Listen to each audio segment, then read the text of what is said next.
Dear students, আজকে তোমাদের সাথে আমার শেষ ক্লাস। গত 2টা বছর তোমাদের সাথে ছিলাম, যেতে ইচ্ছে করছে না, তারপরও যেতে হচ্ছে। কাছের মানুষ থেকে দূরে থাকতে হচ্ছে। আসলে সম্পর্ক ব্যাপারটাই অদ্ভুত।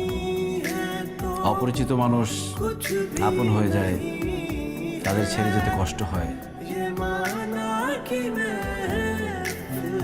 আর পরিচিত মানুষ অচেনা হয়ে যায়। একটা সম্পর্কের কারণে হয়তো সে কাছের হয়ে যায়, কিন্তু সে সেটা বোঝে না। তাকে কিছু বলাও যায় না, বোঝানোও যায় না, তাই চলে যেতে হয়।